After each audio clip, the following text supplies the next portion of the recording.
Okay, we're live on Facebook as well.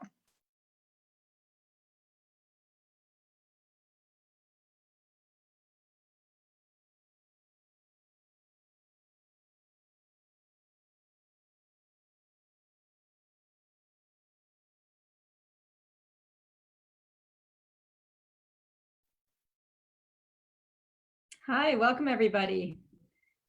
Should we start?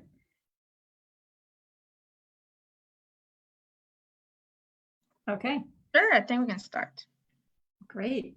Well, my name is Bunin Benor, and I am the director of the Jewish Language Project at Hebrew Union College Jewish Institute of Religion. And I want to thank Sapir and JIMENA for inviting me to do this lecture today. Here's how it's going to work. I'm going to do a pre-recorded lecture that I recorded as part of a concert on March 15th. And then I'm going to show you clips from the concert as they could be used at a Passover Seder. So we're going to start with some images of Passover tables from around the world. Sarah, if I may add that if anyone has a question during the presentation, you can write them down in the chat and Sarah's going to address them at the end. Yes, thank you. And also, please make sure to keep yourselves muted. And if you do have questions, I'll look forward to answering those later.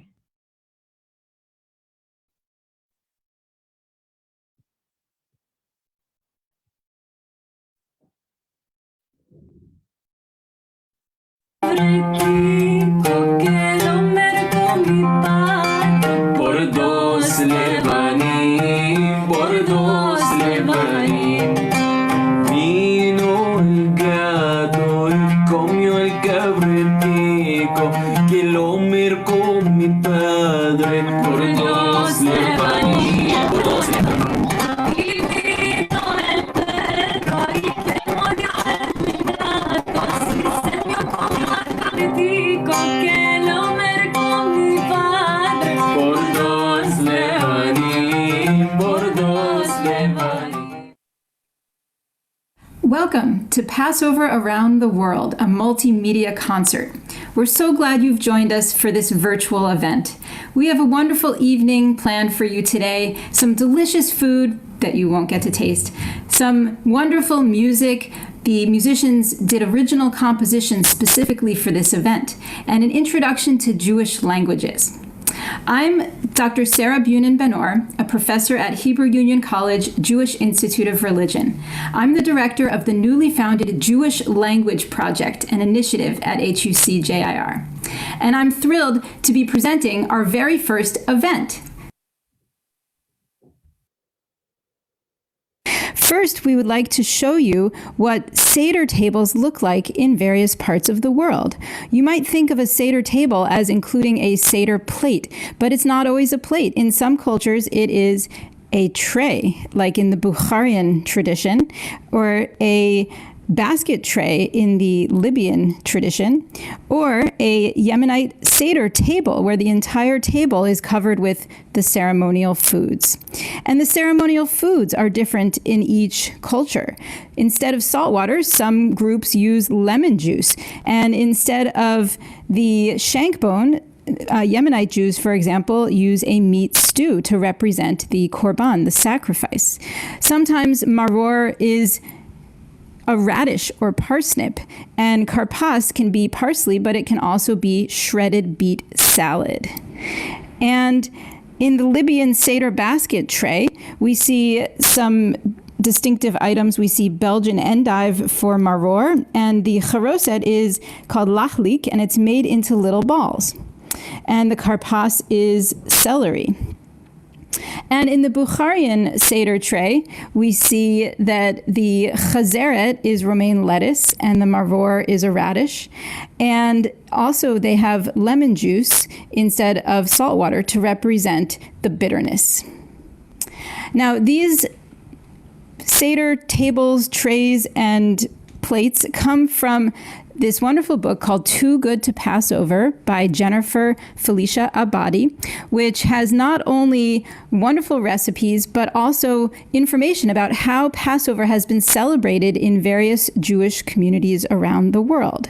And we wanted to bring you a taste of that with the food samples that we were going to serve you. And I'm so sorry that I have to tell you about this and that you can't actually taste it in person, but here is the menu that we were planning to serve you at this event. A food for several different locations with a language associated with it. So from Romania, where Yiddish was spoken, charoises, with apple, walnut, and wine. And from Morocco, where Hakatia, a Judeo-Spanish language, Judeo-Arabic, and Judeo-Berber are spoken, lahlik, a similar charoset, but made with date, walnut, ginger, etc. And from Iran, where Judeo-Persian and Judeo-Median are spoken, kuku sabzi, a baked herb omelet.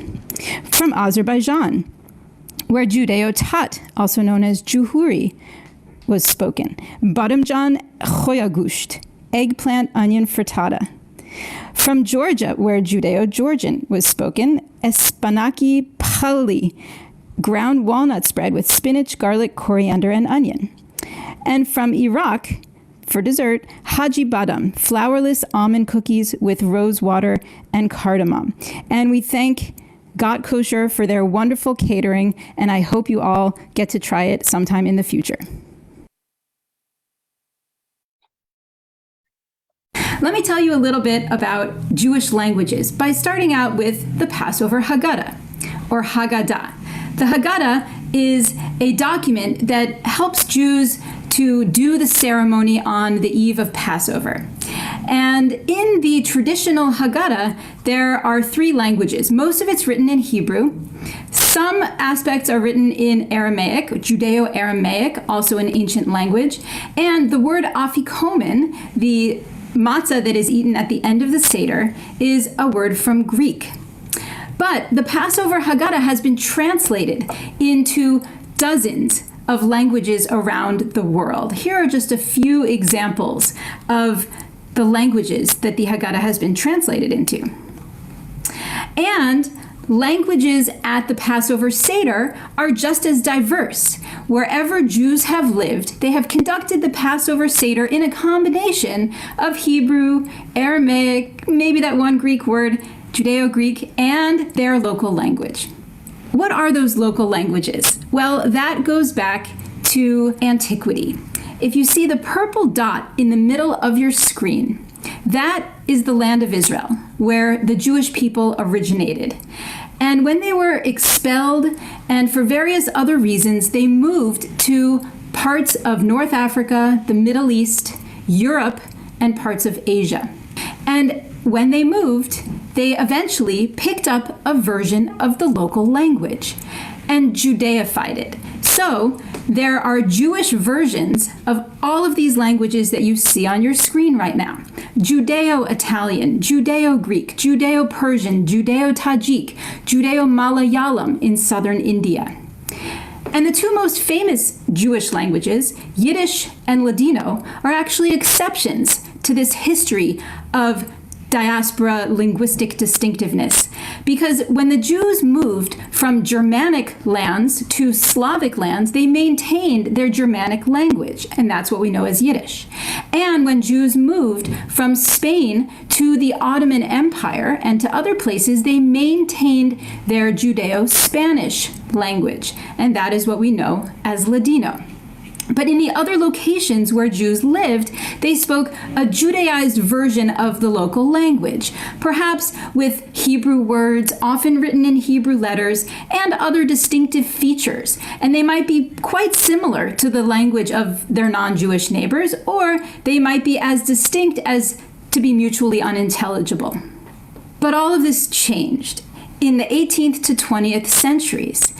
The languages that had been in these places for hundreds of years were affected by various historical developments: emancipation, modernization, urbanization, and then in the 20th century, the Holocaust and Stalinism. And migrations based on these events to the Americas, to Israel, to Western Europe, led to changes in the languages.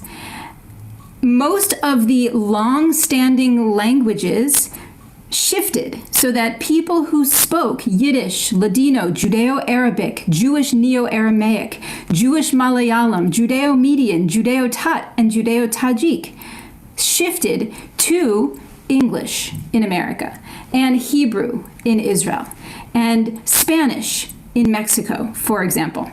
And these languages have become mostly endangered, with some exceptions, which we'll talk about in a minute. But new languages have developed in these places. Jewish versions of English, of Latin American Spanish, Jewish Portuguese, Jewish Swedish, Jewish French, Jewish German, Jewish Russian, Jewish Hungarian. And these languages are thriving and developing. Now you might think, well, they're not languages, they're just dialects of their local language. And that's true, but it's also the case for many Jewish languages throughout history.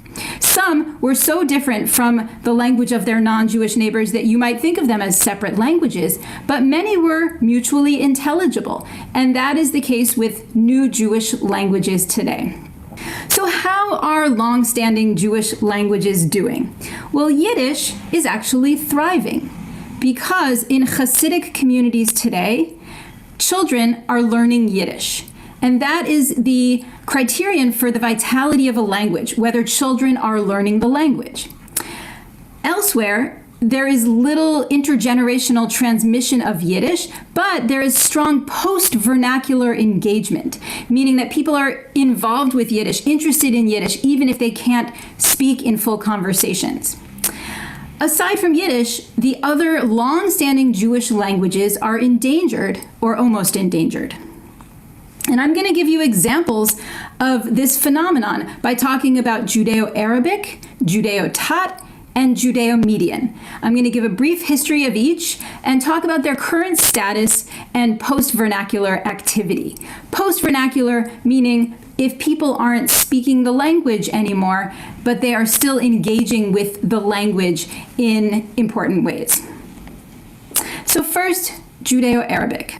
The yellow parts that you see on the screen are where Judeo-Arabic is or was spoken. And it has been spoken since antiquity. You might know of some famous works that were originally written in Judeo-Arabic by Saadia Gaon, Rabbi Yehuda Halevi, and Maimonides. And these were written in Hebrew letters. In the 19th and 20th centuries, there were many Judeo-Arabic periodicals from Bombay to Algeria to Egypt to Tunisia, etc. And there are many varieties of Judeo-Arabic: Libyan, Moroccan, Tunisian, Egyptian, Yemenite, Iraqi, Syrian, and Palestinian. And in general, these were the way that the Jews spoke in these places were more similar to the local non-Jewish variety than to the Jewish varieties in other places, but they also shared some common traits. Let me give you some examples of how diverse Judeo-Arabics can be. How do you say matzah in Judeo-Arabic? Well, in Yemenite Judeo-Arabic, it's mashumor. In Iraqi Judeo-Arabic, yardukai. In Egyptian Judeo-Arabic, fatir. And I apologize for my pronunciation, but I just wanted to give you a sense of how different these languages can be. How do you say charoset? In Yemenite Judeo-Arabic, it's duki. In Iraqi Judeo-Arabic, hilk, silan, or shira. And in Libyan Judeo-Arabic, lahlik. And they also look different and taste different in those different places. Now, what happened to Judeo-Arabic? Well, in the 1940s through 1960s, most Judeo-Arabic speakers moved to Israel, France, Mexico, Canada, and the US, and their descendants speak Hebrew, French, Spanish, and English. Most of the people who speak Judeo-Arabic today are elderly. There are still some communities in North Africa today, about 3,000 Jews in Morocco, but most of them speak French. About 1,100 Jews in Tunisia. Most of them speak Muslim Tunisian Arabic, but the elderly there still speak some Judeo-Arabic. And there is post-vernacular activity, especially with music. For example, in Israel, Netta Al-Khayyam has a tribute to the Moroccan Jewish singer Zohra Al-Fassia. And also in Israel, Awa, a Yemenite Judeo-Arabic group, sings traditional Jewish Yemenite Judeo-Arabic music with a contemporary beat. And tonight you'll have the pleasure of hearing Asher Shasho Levy, who sings Syrian Judeo-Arabic music in a traditional style in the US. How is Judeo-Arabic doing today? Well, as you might guess, it is not doing great. It is moribund because the only remaining active users are elderly. And I'm using the characterizations of vitality from Ethnologue, which provides statistics about languages in general and is the go-to place for how many people speak each language. But there is some post-vernacular use of Arabic. It is important for group identity to some extent. Now we move on to the second example language, Judeo-Tat, also known as Juhuri. It's spoken in this little area here, which is Azerbaijan and Dagestan. The Jews who speak this language are sometimes known as Mountain Jews or Gorsky or Kavkazim or Caucasian, but all of those are kind of misnomers. They are in cities like Derbent, Baku, and Kuba. The community has been present in this area since ancient times. And their language is a variant of Tat, which is on the Persian branch of the Iranian language family. It's related to Persian, and it's similar to Muslim Tat, but there are also many differences. There have been many publications in Judeo-Tat written originally in Hebrew letters, then Latin starting in 1930, and then Cyrillic starting in 1938. And you can see some examples here of periodicals and books that were written from 1908 through 1991. And in fact, in 1938, Tat, or Judeo-Tat, was one of the 10 official languages in the USSR Republic of Dagestan, making it one of the few Jewish languages that has ever been an official language of a country. But from the 19th century to today, Judeo-Tat has slowly been replaced by Azerbaijani, Russian, and other languages in the Caucasus region, and by Hebrew in Israel. Some older people still use it, and parents still use it as a secret language when they don't want the kids to understand. There is some post-vernacular activity, some music in Judeo-Tat. We won't get to hear any of that tonight, but I recommend checking the Jewish language website for some examples. However, Judeo-Tat is still transmitted to children in one town, Kirmizikasaba, Azerbaijan. This is basically a Jewish town, and most of the people who live in this town are Jewish and therefore have been able to maintain their language. But even in Kirmizikasaba, all community members also speak other languages, and educational instruction is in other languages. So the vitality of Judeo-Tat is threatened. The language is used for face-to-face communication within all generations, but it's losing users. And now our final example, Judeo-Median. Judeo-Median is a language family within Iran. It is an Iranian non-Persian language, so you can see on this language tree that it's not on the Persian branch of the Iranian language family, it's on the northwestern branch. And there are actually several Judeo-Median languages that are not mutually intelligible. Here I give you just a few examples of words in Judeo-Kashani, Judeo-Isfahani, Judeo-Hamadani, Judeo-Yazdi, and Judeo-Shirazi. And you can see how different these languages are. In the mid-20th century, most Jews in these areas moved to Tehran and other major cities and shifted to modern Persian with some Hebrew words. And from 1979 to the present, most Jews from Iran have emigrated, especially to New York, LA, and Israel. So the vitality of Judeo-Median is nearly extinct. The only remaining users of the language are elderly and have little opportunity to use the language. And there's also very little research on Judeo-Median, so we don't actually know how many speakers there are. So in conclusion, most long-standing Jewish language varieties are endangered, as their speakers are all or mostly elderly. And in the next 20 to 30 years, the last speakers will die. So now is the time to document the language varieties, cultures, and histories of Jewish communities around the world. And it's also time to share that knowledge. Why? For the last speakers of these languages, like Dr. Nasser Baravarian from New York, who is one of the last speakers of Judeo-Isfahani and is being recorded by the Endangered Language Alliance. For Dr. Yona Sabar from Los Angeles, who is one of the last speakers of Jewish Neo-Aramaic. And you can see here a book that his son wrote about his language and culture. And in memory of Sarah Cohen from Cochin, India, who was one of the last speakers of Jewish Malayalam, and she just died a few months ago. But it's also important for the future, for research, and for students who want to learn these languages. For Jews around the world to know about these languages and to know about communities all around the world. And it's also useful for other groups, indigenous, immigrant, and religious groups, to learn about Jewish languages and hear about their history and how Jews today are engaging with them in post-vernacular ways. So how? How can we document these languages and share the information?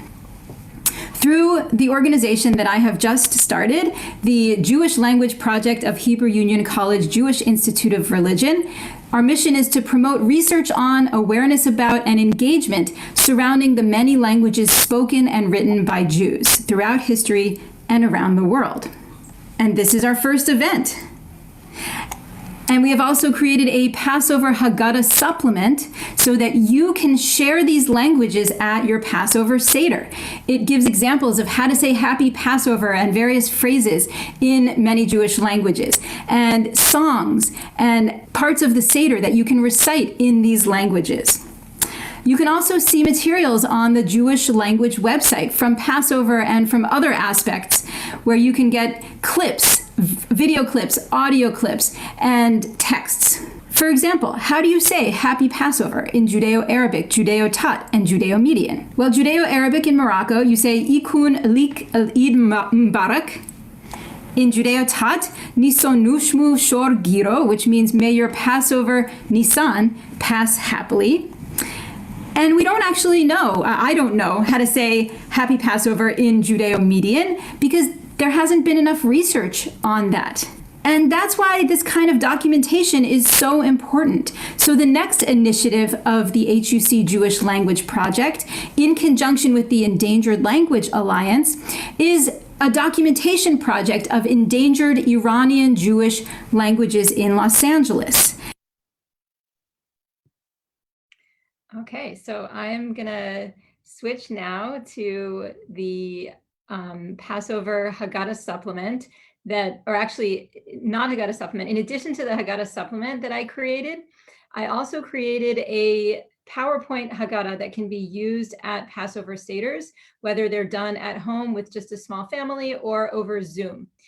Because now I know a lot of people are going to be doing their Passover Seders via Zoom, and people were wondering, how can I find a Haggadah to use? So I created one that uses the text of the traditional Haggadah, but then also incorporates a lot of the resources on the Jewish language website. And you can download that on the Jewish language website right now.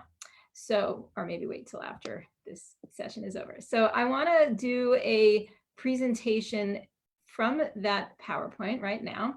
And it includes some video clips. So the first one is Asher Shasho Levy and Chloe Pourmorady explaining and demonstrating the tradition of Syrian Jews at the Yachatz part of the Passover Seder.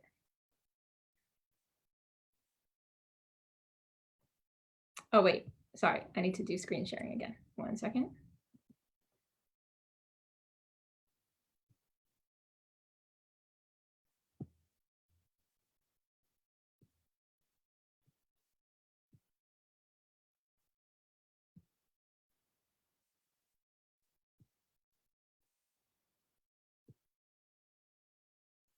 Okay, here we go.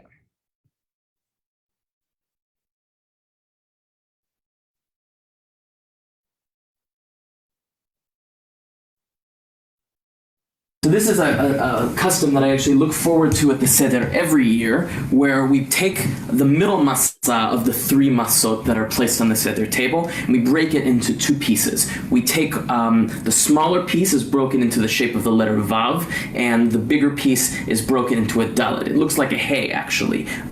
There's Kabbalistic significance for that, for the names of God. So you have it looking like a hay, like the tefillin almost. And so the smaller piece is placed back between the matzot, and then the larger piece is taken here like we're doing now, and this will become the afikoman. But before we go and we hide it and we continue on with the telling of the story, we have a little bit of a ritual that we do, a little bit of a part of the telling of the story where we really act it out. So the leader of the Seder is going to do what I'm about to do right now. Take the masa in this napkin and places it in the right hand over the left shoulder of the participants of the Seder and waves it while singing this verse. משארותם סרורות בסמלותם על שכמם ובני ישראל עשו כדבר משה, which means their remaining possessions tied up in their bags on their shoulders, and the children of Israel did as Moses commanded. So we're acting out this moment in the Exodus where the children of Israel were leaving with their possessions over their shoulders. And then we do a little skit in Arabic. Minjeh. ממצרים, ירושלים. And so that means, where are you coming from? Mimisraim, from Egypt. Where are you going? Yerushalayim. And we go around on the Seder table and we do this with the Masa to every participant until we've gone around to every single person. And then we reach the next step of the Seder, which is the Halachma'anya.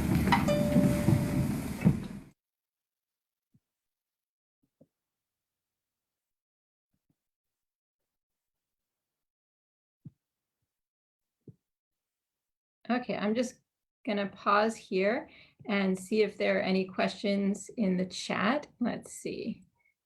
Yes, the video will be accessible after the fact, right? Is that right, Sapir? Yes, the video is live on Facebook right now, and people can join afterwards and watch the whole session on Facebook. Okay. Our page is JIMENA, Jews Indigenous to the Middle East and North Africa. Great. Okay, so I guess I'll go back to the PowerPoint now with the next clip. So, do you have a question? Can that link be emailed to us, those of us who registered? The link to the Facebook page? Yes. Sure, I will email that after the session, no problem. Okay, great. So we're going to go back to the PowerPoint now. Sharon asked me to repeat the name of the Facebook page. So it's JIMENA, Jews Indigenous to the Middle East and North Africa. Great. And I will also send that after the session to all the participants. Okay. So another interesting tradition is in the Yemenite Jewish community. Women didn't have the Hebrew education to understand the Haggadah, so they recited a summary of it in Judeo-Arabic. And this is actually something that's kind of missing from the Haggadah in general. There's not like a 1-paragraph summary of the whole story. And so here's what they say in Judeo-Arabic, but I'll read the English translation. What makes this night different from all nights? Our elders and forefathers left Egypt, the house of slavery. What did they do there? They mixed the straw with bricks and the bricks with straw. For whom? For Pharaoh, the absolute evil man, whose head is like a monster, whose mouth is like a furnace. And God brought upon the Egyptians blood, frogs, locusts, lice, beasts, cattle disease, boils, hail, darkness, and the slaying of the firstborn. Even a wrinkled old woman who had an idol made of dough, the dog came in and ate it, and she cried that night. That part was from a midrash. And there was a great outcry in Egypt to fulfill the verse that says, there was no house without someone dead. And God saved them with a mighty hand and an outstretched arm and great judgments, signs, and wonders through our leader, Moses. May he rest in peace. And that is the answer. There you go. That's the whole Seder. You don't need to do the rest. Okay, now, here is another tradition. This is a Moroccan Jewish tradition of waving the Seder plate over the heads of the participants. And I'm going to show you a very brief video clip of this from a communal Seder in Brazil. And they do this while reciting the Biphilu Piyut, which has to do with leaving Egypt.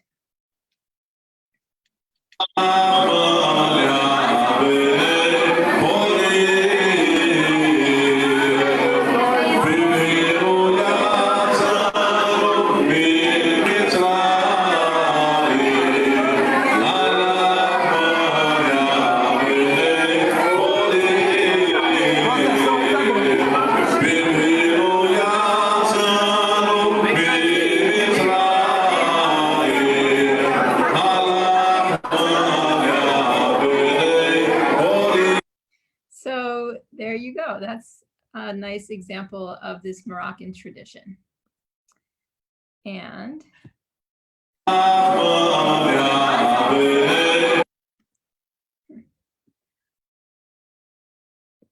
okay.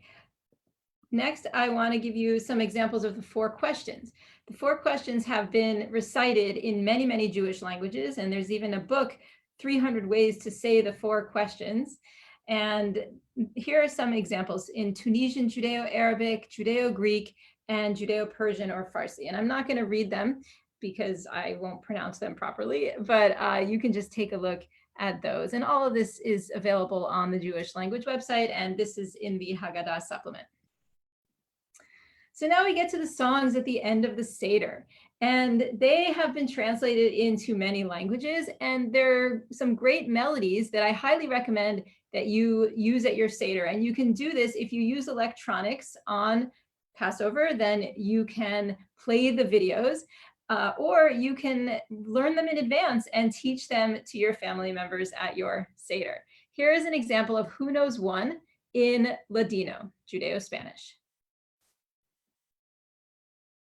Então vai. Sabe mexer na música? Baruch Shemo, quien supiese y entendiese, alabar a Dios querese, ¿cuáles son los tres?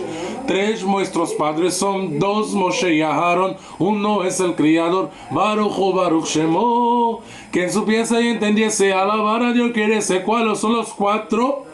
4 madres de Israel, 3 nuestros padres son, 2 Moshe y Aarón, uno es el Criador, Baruch Shemo. Quien supiese y entendiese, alabar a Dios querese, ¿cuáles son los 5? 5 libros de la Torah, 4 madres de Israel, 3 nuestros padres son, 2 Moshe y Aarón, uno es el Criador, Baruch Shemo. Quien supiese y entendiese, alabar a Dios querese, ¿cuáles son los 6? 6 días de la semana, 5 libros de la Torah, 4 madres de Israel, 3 nuestros padres son, 2 Moshe y Aarón, uno es el Criador, Baruch Shemo. Quien supiese y entendiese, alabar a Dios querese, ¿cuáles son los 7? 7 días con Shabbat, 6 días de la semana, 5 libros de la Torah, 4 madres de Israel, 3 nuestros padres son, 2 Moshe y Aarón, uno es el Criador, Baruch Shemo. Quien supiese y entendiese, alabar a Dios querese, ¿cuáles son los 8? 8 días de la mila, 7 días con Shabbat, 6 días de la semana, 5 libros de la Torah, 4 madres de Israel, 3 nuestros padres son, 2 Moshe y Aarón, uno es el Criador, Baruch Shemo. 9 meses de la preñada, 8 días de la mila, 7 días con Shabbat, 6 días de la semana, 5 libros de la Torah, 4 madres de Israel, 3 nuestros padres son, 2 Moshe y Aarón, uno es el Criador, Baruch Shemo. Ese ahí. Okay, so there you see some post-vernacular use of Ladino. I don't actually know who that performer was, but Ladino is not his native language. You can hear by his pronunciation. And I think probably Portuguese. I think he lives in Brazil. But Ladino is still very important to a lot of people who have Ladino-speaking ancestors.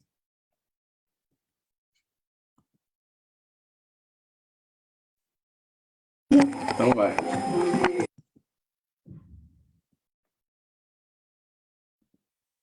So next we have Who Knows One in Judeo-Arabic, specifically Syrian Judeo-Arabic. And this was also performed by Asher Shesho Levy and Chloe Pourmorady at the concert a few weeks ago. You can follow along on the side of your screen there. But this is, we're going to do the same thing that we did with the last few songs, where I'll do the first few stanzas and then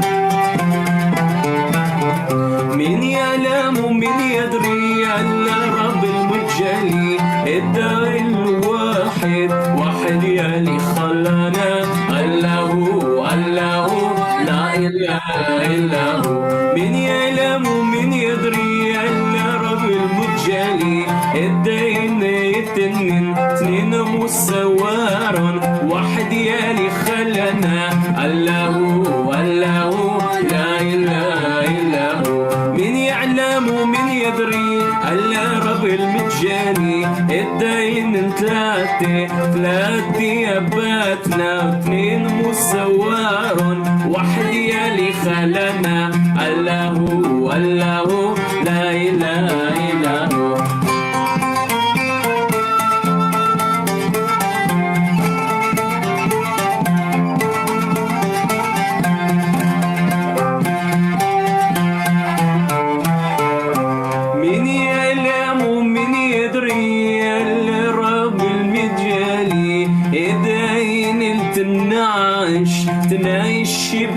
إسرائيل حدا يشكو حب السمعة عشر كلمة الدورة قصة الشهر الحبلة من أيام الميلة سبت أيام الحبة ست استادر المشنة خمسة مصحف الدورة عربة عمادنا وثلاثة أباتنا اثنين مسوار واحد يلي خلانا الله الله لا إله إلا هو. من يعلم ومن يدري ألا ربع المجيالي الداين 13 البر مسفى 12 بإسرائيل 11 كوخب بالسماء 10 كلمة إطورة قصة الشهر الحبلة من أيام الميلة 7 أيام الحبة 6 استادر المشنة 5 مسحة بالدورة عربة مادنا 3 أبادنا واثنين مسوار واحد يلي خلنا الله الله لا إله إلا هو الله الله لا إله إلا هو الله الله لا إله إلا هو الله الله لا إله إلا هو. Try that at your Sidarim this year. It'll be a hit. I agree. So you can see how the different versions of Who Knows One have differences in the things that they count, right? In some, it's the stars in Joseph's dream, or the stars in the sky here for 11. Here we have 7 days for Chuppah, rather than 7 days of the week. And 2 are Moshe and Aharon instead of Luchot HaBrit. So you see a number of interesting differences, but you also see similarities between the Judeo-Arabic version and the Ladino version.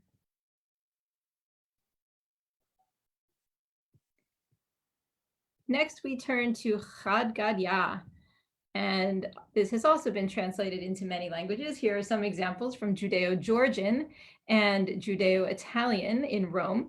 Judeo-Italian has many different dialects based on the different places where Jews lived in Italy, and this is the Roman version here. And Judeo-Georgian is spoken in Georgia. It's one of the few Jewish languages that wasn't ever written in Hebrew letters. It was written in the Georgian alphabet, but most of the speakers today have moved to Israel and lost their language and have not passed it on to their children. So here's an example of Gadya, also in Syrian Judeo-Arabic, and I will let Asher and Chloe take it away.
وحجدي وحجدي إلا دي اشترى لي أبي بمصريتين وحجدي وحجدي وأجد القطة وأكلت الجدي إلا دي اشترى لي أبي بمصريتين وحجدي وحجدي وعيشت القلب وعادي رضا إلا دي أكلت الجدي إلا دي اشترى لي أبي بمصريتين وحجدي وحجدي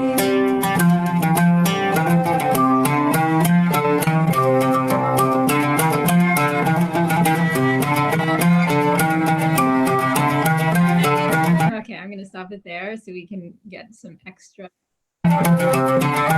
So next we have Gadya in Ladino called Un Cavritico.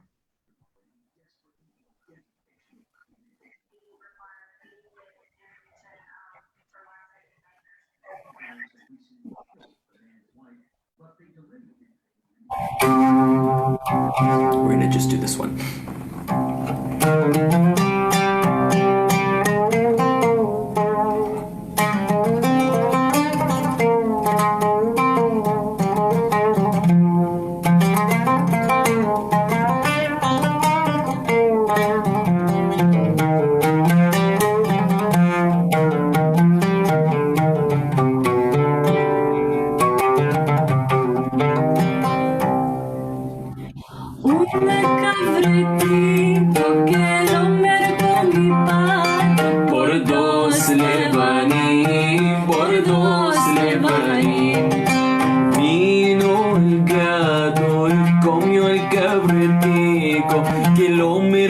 Mi padre por dos Levanim,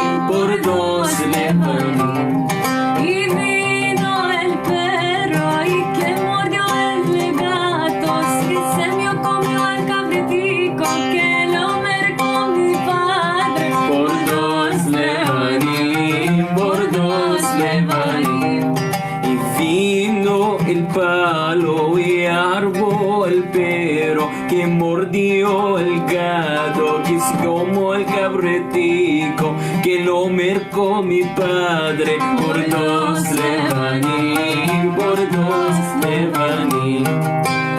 Y vino el Shoher y mató al buey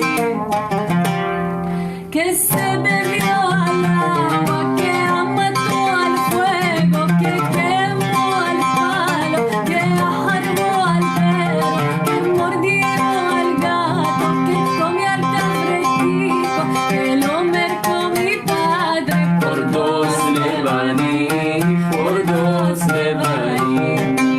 Y vino el malach Mavet y se llevó al Shohet, que mató al buey, que se bebió el agua, que mató al fuego, y quemó el palo, que arrojó el perro, que mordió al gato, que comió el cabritico, que lo mercó mi padre por dos Levanim, por dos Levanim.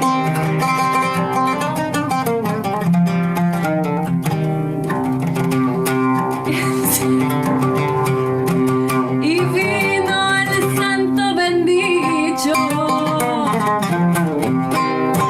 y mató al malach Mavet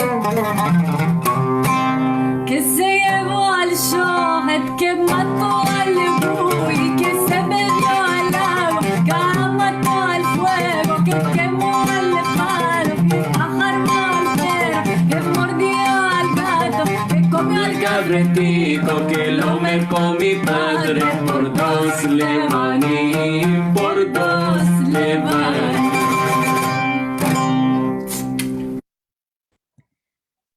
And we'll do one final version of Gadya. This is Bukharian, also known as Judeo-Tajik, spoken by Jews in Tajikistan, Uzbekistan, and that area. it's related to Persian as well.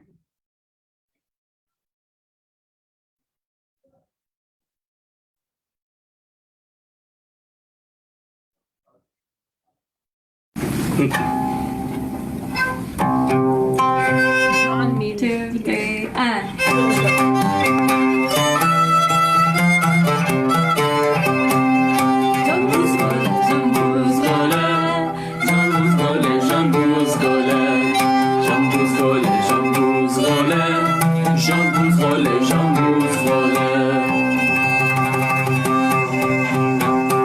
یکی بوزغلا یکی بوزغلا آنچه بی خرید به در به دو تنگه جان بوزغله جان بوزغله جان بوزغله جان بوزغله جان بوزغله جان بوزغله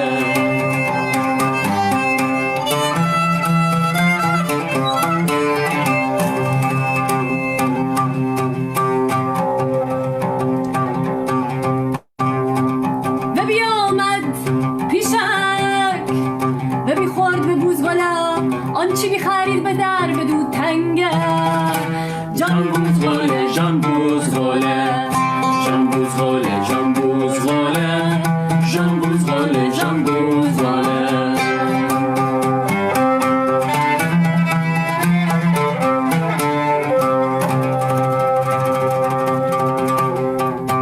و بی آمد سنگ و بی بازید و پیشم آنچه بی خورد به بوزغلا آنچه بی خرید به در به دو تنگه جان بوزغله جان بوزغله جان بوزغله جان بوزغله جان بوزغله جان بوزغله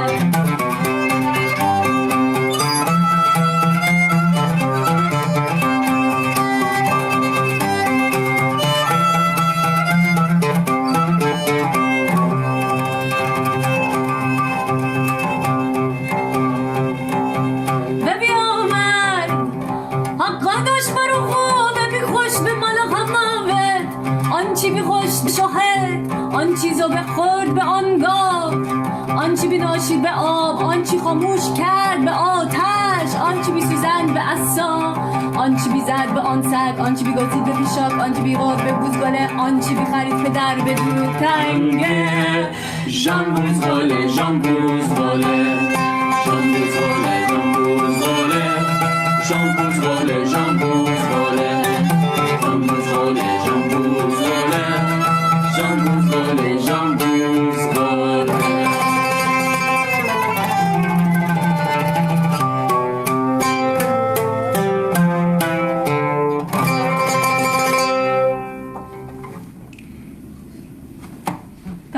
Okay, well, that is such a fun song. I hope that you'll all do some of these songs at your Passover Seders this year.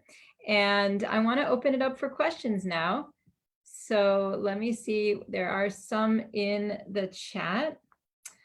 So the question from Amanda is, besides the obvious celebrating Passover, have you noticed any similarities between languages and communities? Well, yeah, there are many similarities, not just Passover, but also every Jewish holiday has some similarities in Jewish communities around the world, and some life cycle events and some observances of Jewish traditions. But all of them also have interesting differences. So I've done this event and created these resources surrounding Passover, but I could also do similar resources surrounding Purim or Hanukkah or Rosh Hashanah. There are so many interesting differences in the ways that these holidays are celebrated. And one interesting similarity is the incorporation of Hebrew words into the local language. And there's also a lot of wordplay where people use elements from the local language that sound like Hebrew words or vice versa. And if you look at the Facebook page of the Jewish Language Project, you can see some examples of that from Purim, where Jewish communities around the world have interesting and distinctive ways of talking about the Purim holiday. So someone else asks, what are the names of the two instruments being played? So yes, the larger one is an oud and the smaller one is called a kamanche. Chloe's instrument. Thank you. So who else has a question? I have another one, but do I have to type it or can I No, speak? you can say it. Hi. Okay. So hi, I'm Amanda. This is awesome. So thank you. So yeah, I obviously there were other holidays, but I meant you kind of answered in the latter of how they're using wordplay and languages. So I guess it was more of like, besides the obvious of celebrating Jewish holidays, have you noticed similarities between languages and communities? Oh, right. Yeah. So I'll be speaking about this in April. I'm going to be doing a lecture. Oh, I guess it's already April. Happy April, everybody. In a few weeks, I'm going to be doing a lecture series on Thursdays with the Jewish Language Project in collaboration with Jewish Live, where I talk about Jewish languages. So I'll give more information about that. But just a quick summary is that Jewish languages around the world have several similarities. They tend to be based on a local language, but incorporate Hebrew words, Aramaic words, and other influences from those languages, like translations of a Hebrew phrase into the local language that doesn't really work grammatically in the local language because it's an imitation of the Hebrew. They tend to be written in Hebrew letters, or they did until modern times when people started to become more literate in the local languages, and then they were written in the local alphabets. So that's why you saw those examples from Judeo-Tat, where it was originally written in Hebrew letters, but then Cyrillic and Latin and various other alphabets. They also tend to have influences from other languages, from languages that were spoken before the most recent migration, and sometimes also from the local languages around them. Jews have always been multilingual. If not fully proficient in Hebrew, they may have had some exposure to another language that their ancestors spoke before migrations. And also Jewish languages tend to have other distinctive features. Sometimes they're so different from the language around them that they're really not, they shouldn't be considered dialects, they should be considered separate languages. And other times they're so similar that people wouldn't even necessarily recognize that someone is a speaker, that someone is Jewish based on their language. Other questions?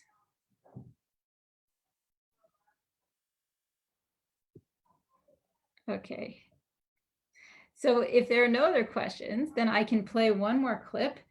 I'll just wait another minute in case someone is in the middle of sending in a question here. The last clip that I want to play is a beautiful rendition. It's actually in Hebrew, but it's a beautiful rendition of part of the Hallel that is sung at the Passover Seder. So let me play that.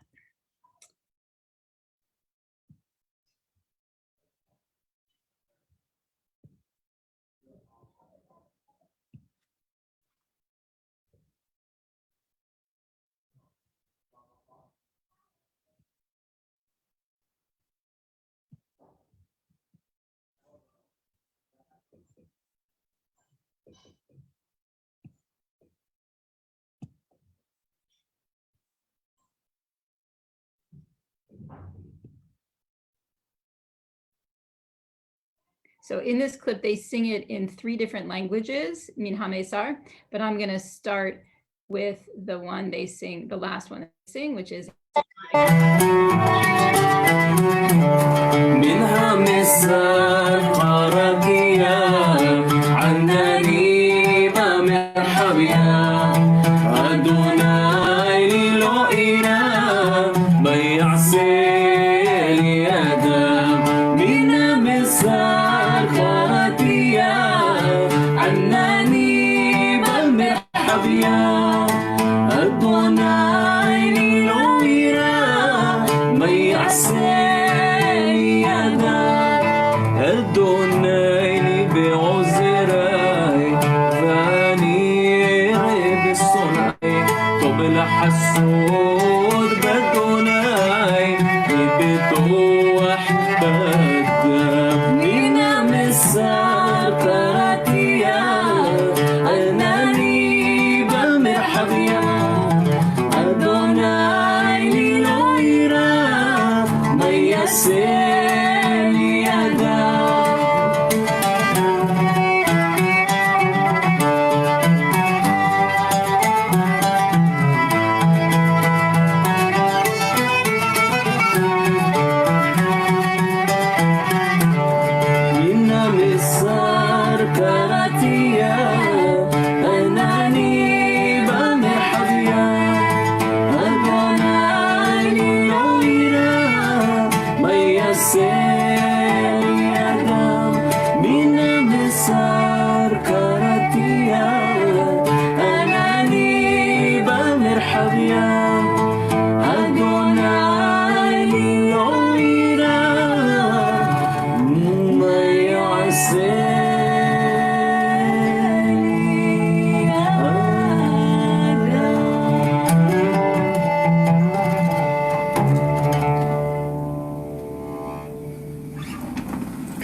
Pure joy in that scale. So beautiful. The scale of celebration, maqam ajam.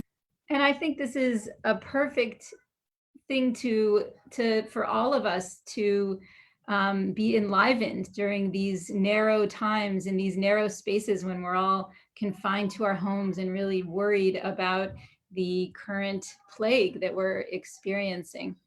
And I want to just end with an image of Happy Passover in Jewish languages around the world. In the Haggadah supplement, you will see this image along with many other fun facts about Passover in Jewish languages, like the fact that the word for chickpeas, garbanzo beans, in Judeo-Arabic is hummus, and that sounds very similar to the word for hummus, right? So, I mean, I know I'm not pronouncing it right, but it sounds very similar. And so for that reason, Jews who live in Arabic-speaking lands do not eat chickpeas on Passover, even though they eat other kidneyot. So that's a really weird example of how language can influence Jewish observance. And here are some examples of how you say Happy Passover in Jewish languages. So in Judeo-French in Bordeaux, France, Bonne Fête.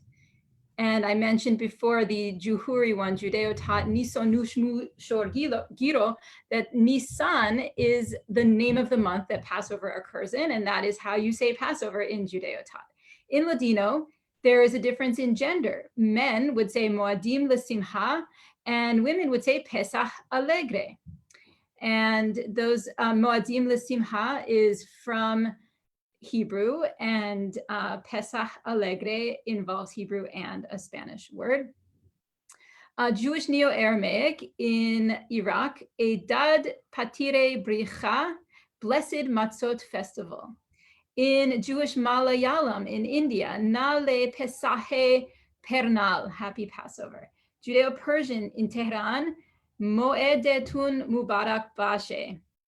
In Yiddish in Lithuania, Azisen Unkosheren Pesach, a sweet and kosher Passover. In Jewish Amharic in Gondar, Ethiopia, Melkam Yakita Be'al, the fine holiday of unleavened bread. In Judeo-Arabic in Morocco, Ikun Olik Eid Mubarak. In Judeo-Provençal in Avignon, France, spoken in the south of France, no longer though, it is now extinct. Bon Santu, good holiday. And Santu is actually the word Yom Tov, because the Y is pronounced S in Judeo-Provençal. So good Yom Tov is what that means, good day.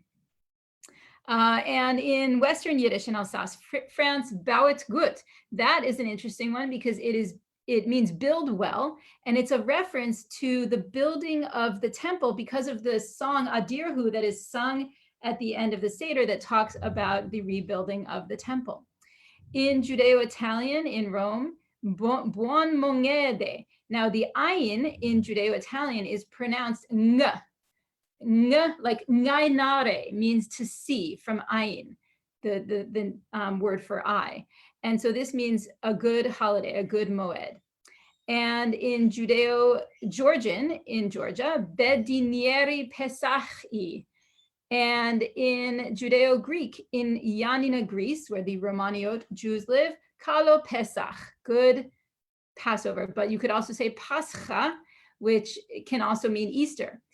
So you see here so many differences, but also similarities that many of these languages use Hebrew words, but not always the same Hebrew word, right? Sometimes it's Pesach, but sometimes it's Nisan, and sometimes it's Moed, and sometimes it's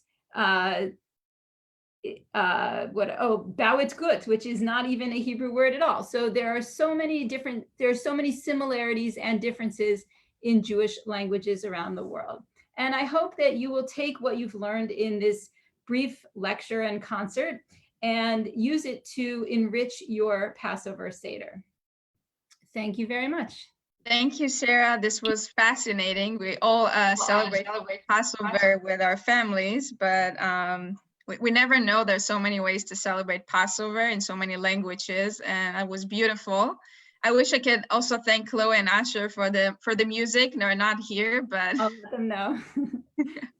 thank you. If you can just repeat the website where people could find all those resources. The session will be live on our Facebook, and I will send everyone the link. It's also someone sent it, I think, in the chat.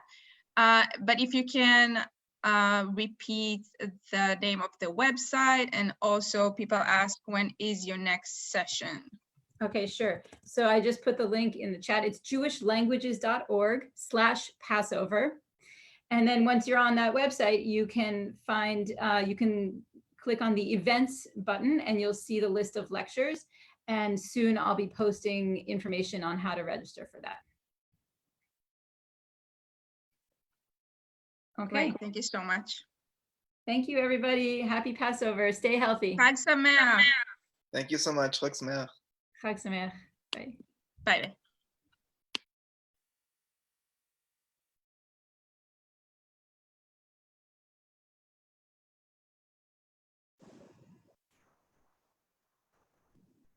There's a Levy meeting over there.